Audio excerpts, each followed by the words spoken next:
What's going on, guys? Welcome to another tank build video. Today I'm going to be going through my Dragonknight dungeon tank build.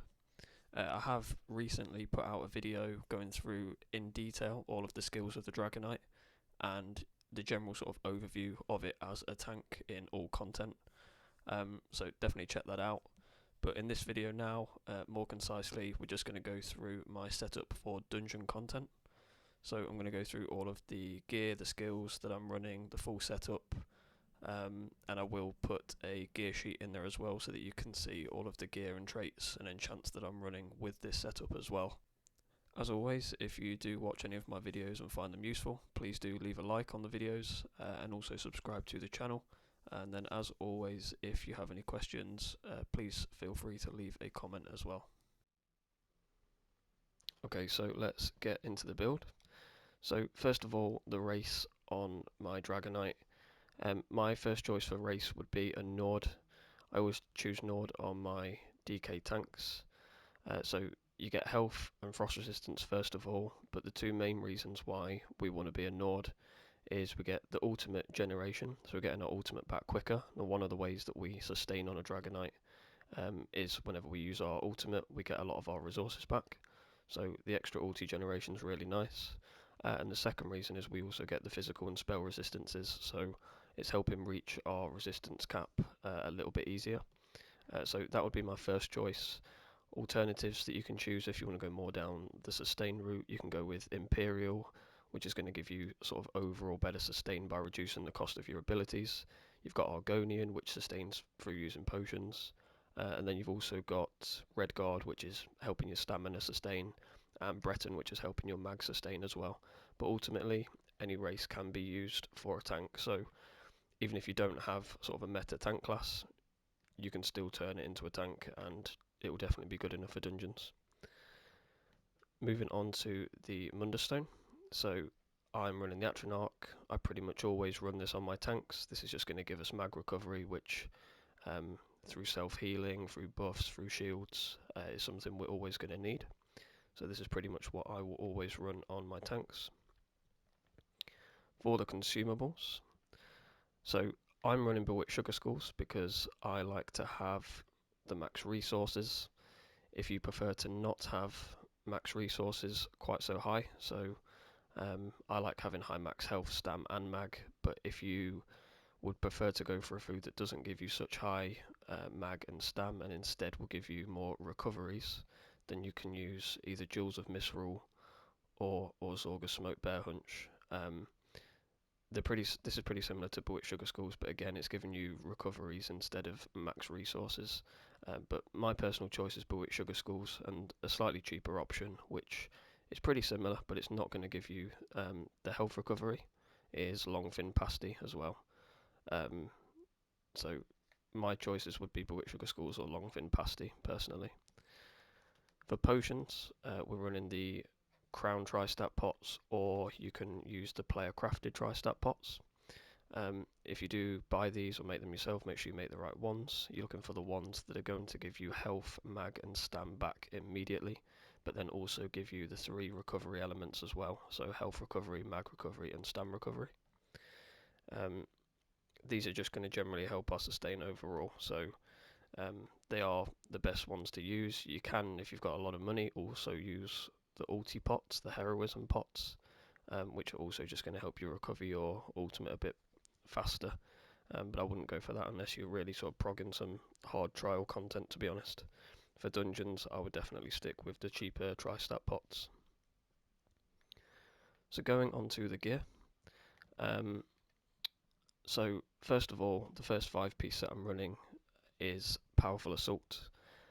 This is a really nice 5-piece set to run in dungeons, and I pretty much always run it. So whenever you cast an assault ability in combat, you're going to give your group, most importantly your DDs, weapon and spell damage. So that's just going to give you this sort of constant burst damage, which is quite nice for dungeons. If you don't have a healer in your group, you could potentially drop this for Olorima, would be quite a nice alternative as well. The second 5-piece set that I'm running is Turning Tide. Again, this is another one that I really like to run in dungeons most of the time. So the way that this works is it's going to be giving us major vulnerability, and we proc that by whenever you block and you take damage, you get this flowing water buff on your buff tracker, and then when you have that on your buff tracker, you can bash an enemy in front of you, and it will send out a wave, which then basically applies major vulnerability to anything kind of in front of you in this 5 by 10 meter line. This is really nice. Major vulnerability is just going to massively increase the damage of your group. It makes everything that gets hit by it take 10% more damage. So yeah, it's a really nice buff to have. Alternatives to this are potentially Drake's Rush, and I'll include some other ones in the description as well. But this is one of my favourite ones to run. And then also sticking with the theme of major vulnerability, our monster set is Archdruid. So this is also given major vulnerability, but it's procced using a heavy attack. Now, the way that I run it is I will use Turning Tide first of all to give major vulnerability, but then while that's on cooldown, so in other words, once the major vulnerability runs out and you can't immediately then reapply Turning Tide, there's a cooldown on it, and in that time, that's when I'll proc a heavy attack on the boss, whatever it is I'm fighting, so that you can just increase the uptime of the major vulnerability. Now, in terms of where we have those pieces, I'm having Powerful Assault on my back bar, and this is important because this is where you will slot your assault skill. So you have to have it on your Ice Staff bar, and then we also have it on the jewellery as well. So we have 3 Powerful Assault jewellery, and we have Powerful Assault Ice Staff. The 5 body pieces, Turning Tide, that's a heavy armour set, we're having on the feet, legs, hands, waist and the chest, so the 5 kind of main body pieces. And then the Archdruid, which will go in 1 medium and 1 light, is our monster set. Now for the front bar set, we have Puncher and Remedy, so the Master's Sword and Shield from Dragonstar Arena. What this is doing is every time we use our melee taunt, Pierce Armour, which is the morph of Puncture, you are going to get health back, and you're also going to get spell and physical resistances as well. So this is something I generally run on a DK tank if I have a set that can be backbarred like Powerful Assault. So that's what we're running. In terms of our glyphs and our traits, so on the front bar we have a poison enchantment, and this is to proc our combustion passive on a DK. So whenever we apply this poison to an enemy, we're going to get a little bit of stamina back. So that's why I generally run this, and I'm running a charge glyph to help apply that more frequently. On our shield, we're going with Sturdy and a Tri-Stack glyph. You want to have Tri-Stack glyphs on all of your body pieces if you can. If you have enough gold, enough Hokkaido resources, then put these Tri-Stack glyphs on all of your body pieces. It's generally the best option. If you don't have a lot of gold, you can put like health glyphs like I have on some of the smaller pieces. But yeah, generally I do run Tri-Stack glyphs on all of the body pieces where I can, and then health glyphs on smaller pieces sometimes. But yeah, if you can afford to, go Tri-Stat on all. And then yeah, we're going Sturdy on the shield. For our body pieces, I've basically gone with 2 reinforced on the chest and the legs, and then the other pieces are a combination of Sturdy or Divines. I personally prefer to go half and half, so I'd go with 3 Divines and 3 Sturdy. I think currently I have 2 Divines and 4 Sturdy, but I would go 3 Divines, 3 Sturdy, and then 2 reinforced. It just gives a sort of nice balance. The Sturdy is reducing the stam you're using while you're blocking, and then the Divines is helping your Atronach Mundus, which is just giving us a bit more mag recovery. For the back bar, I'm running the infused Crusher enchant. This is really standard. What this is doing is whenever we put our elemental blockade skill down, which we'll come to in skills, it's going to reduce the resistances of whatever we apply it to. So this is pretty standard on a tank to have an infused Ice Staff with a Crusher enchant. As I mentioned on all the body pieces, go Tri-Stack glyphs, and then a combination of reinforced on the 2 big pieces, the chest and the legs, and then Sturdy and Divines on all of the other pieces. For the jewellery, we are running infused. you can run Harmony, but in dungeons I don't find there's as many synergies as there is in trial content, so I prefer to go infused, so I'm a little bit better at self-sustaining. And then I am going with 3 reduced magicka cost as well. On a Dragonknight, skills cost quite a lot of magic, so for that reason we don't want to rinse our magic down to 0 too quickly. You can have recovery glyphs instead if you want, but if you reduce your magic so fast because of how expensive the cost is, then even having really good recovery is not going to help you that much. So I prefer to have reduced the cost on the jewellery glyphs, and then I use balance as my major resolve skill, and that's also going to give me magic back. So that's my kind of method of getting the mag recovery, as opposed to having recovery glyphs. So for the champion points, we're using the standard blue tank CP that I basically always run. So these are the 4 mitigation blue CP. So we're having Ironclad, reducing our direct damage, Enduring Resolve, reducing our damage over time, Duelist Rebuff, reducing our single target damage, and then Unassailable, reducing the damage we take from AoEs. For the red CP, this is going to depend on the content that you're doing. I pretty much always keep the bottom 2 on, Boundless Vitality for the health, Fortified for the armour, which is going to improve our resistances.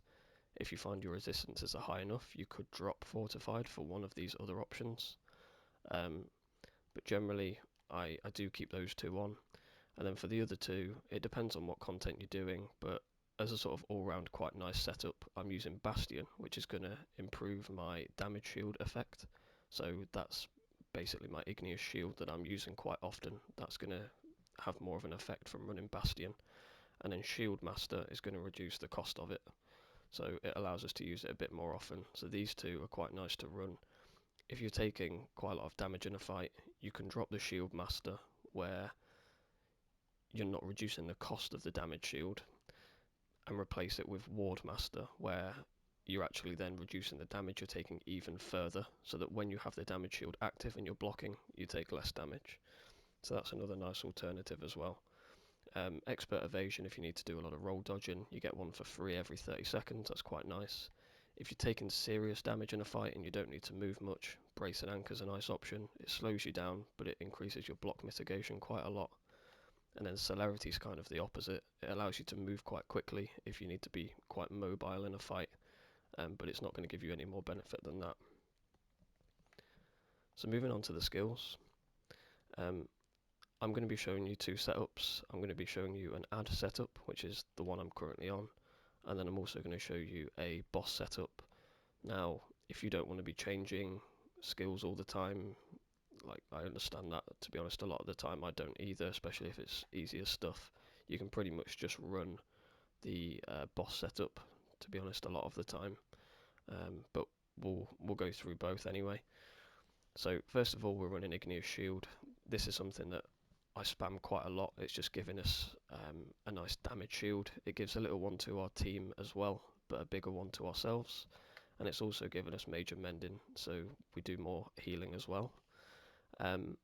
I use this preferably before using my heal, which is Dragon Blood, and I use it before I'm going to take a heavy attack or while I'm taking a lot of damage. So there's a lot of occasions where I'm using this, and it's also a bit of a filler skill as well. So if everything, all my dots and buffs are up and they don't need reapplying, then I'll just sort of use this. This is also proccing the Helping Hands passive as well, which is going to give us stamina back every time we use it. So whenever we use Ignious Shield, we're getting that stamina back, which is quite nice. The next skill we're running is Unrelenting Grip. This is our ad control skill. So this allows us to pull in enemies from far away. So whenever we're going into an ad pull, you've got enemies out of the group, you can chain them in. And I always keep this on generally for boss fights as well, just because in some boss fights you've got enemies that want to that you need to pull in, and on top of that it's also proccing the magic side of the combustion passive as well. So we already mentioned the poison glyph, which is proccing the stamina side of this. So whenever you apply poison, you get stamina back, but whenever you apply burning, you're also going to get magicka back as well, and because the unrelenting grip is flame damage, you are proccing that and getting the magic back as well. So yeah, this is a nice skill to run for ad management. This one is also for ad management, Choking Talons. So whenever you chain enemies in, a lot of the time they'll then just run away, whereas with Choking Talons you then immobilize them in place, and you also flick minor maim on them as well, so they do less damage. So this is quite nice to run for ad pulls. Now, Coagulating Blood, we're running this morph of Dragon Blood because in dungeons I set myself up with a little bit lower health and quite high stamina. So what that's meaning is that Coagulating Blood, because it's based on your primary resource as opposed to Green Dragon Blood, which is based off your health, because we're going higher stam and lower health, this is going to give us quite a nice consistent amount of healing. So that's why we're running this morph. Then we've got our front bar main taunt, which is Pierce Armor. So whenever we use this on an enemy, we give major and minor breach to them, and we also taunt them. And this is also the skill that we're using to proc our Master Sword and Board set. And the ultimate that we're using is Replenishing Barrier. We're having this slotted on our front bar to proc the passive from support. So just for having this slotted, we get 10% free mag recovery.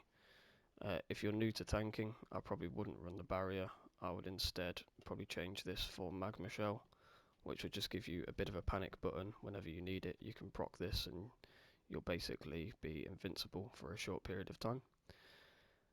On the back bar, we're running Elemental Blockade. This is what we're using to proc our Crusher enchant on our back bar. So we keep this down all the time. Caltrops is our AoE source of major breach. So whenever we're using Pierce Armor, it's only a single target source of major breach, so it will apply it to one target. Whereas Caltrops, we put it down in a group of ads and it'll apply major breach to all of them. So this is quite nice to run on ad pulls. Balance is our source of major resolve. We always need one on a tank. So this is going to give us basically 6k resistances. Now, the alternative to running this on a Dragonknight is to run Hardened Armor. It gives the major resolve as well, but Hardened Armor will give you a damage shield as well, so it's quite nice. But on this particular setup, we're running Balance because we're using it to also get our magic back. So whenever we use this, we spend health and we get magicka back in return. So we're using this as a way of sustaining ourselves.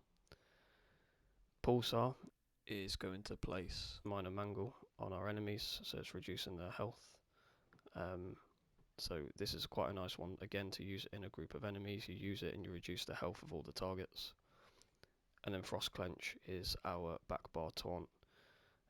Whenever we use this, we're taunting the enemy and we're applying major maim to them as well. And it's got a nice range in case we need to range taunt something that's not next to us. And then finally, our ultimate is Aggressive Horn. So this is going to give major force to ourselves and our group, and it's also going to improve our max resources as well for a period of time. Now, that's the skill setup for ads. For bosses, there's 3 changes that I make. So first of all, I put Stone Fist where Talons is. Stone Giant is a skill where when you use it, you apply a buff called Stagger to the enemy. Now this can stack up to 3 times, so you use it sort of 3 times on them, and then you have to keep using it every sort of 3 or 4 seconds as well to make sure that you keep up the stacks on this. And again, it's just to reduce the damage, increase the damage that the enemy is going to take. Second skill we're changing is we're swapping Caltrops out for Engulfing Flames when I find it. This is going to increase the damage from flame damage that the enemy takes. So whenever you apply it to them, they take more flame damage. It's another unique Dragonknight buff skill, which is quite nice to run. On bosses, we don't need the Caltrops generally, unless it's a boss fight where there's lots of ads spawning, then maybe you could keep Caltrops on. And then finally, the other skill we're using, now that we've dropped Caltrops, which was proccing our powerful assault, we need another assault skill. And for that, we are going to use Resolving Vigour. This is doing three things. It's proccing our powerful assault set, number one. Number two, it's also a nice heal over time for us. And then number three, this is our source of minor resolve, so it's giving us our final 3k resistances as well. So this is another quite nice skill to run. Again, if you're feeling a bit lazy, you don't want to change skills every time you get to a boss, you can pretty much just run this setup all the time. You can get rid of Engulfing Flames for Caltrops if you want to make sure that you're still major breaching all of the ads. You do then have two sources of proccing the powerful assault skill, but again, you could also probably drop Resolving Vigour a lot of the time, especially in fights where you're not facing hard-hitting enemies. And if that's the case, then you could probably even drop that for Engulfing Flames and run this as a static setup. Stone Fist is also optional.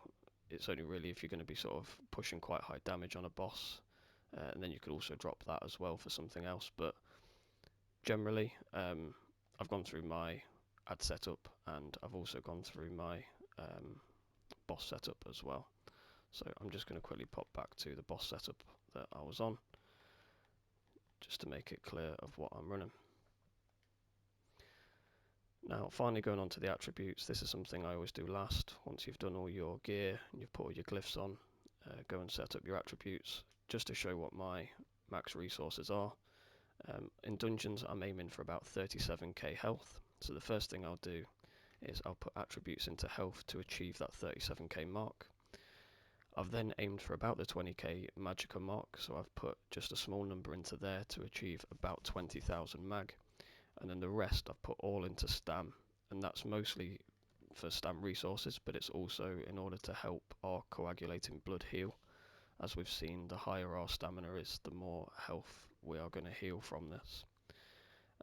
And while we're on the character sheet, I'll just quickly show what the resistances go up to when I'm buffed with my major resolve, minor resolve, and you can see we're basically at the resistance cap. So the resistance cap is 33,100. We're slightly under, but with the Master's Sword and Board, whenever that goes off, we're definitely going to go over it. Even if you're not a Nord, your resistances will be around the 30k mark. That's absolutely fine for dungeon content. So that's it for the build, guys. Thank you so much for watching. Again, please do leave a like, please subscribe to the channel, and leave a comment if you have any questions for me, and I'll see you in the next one.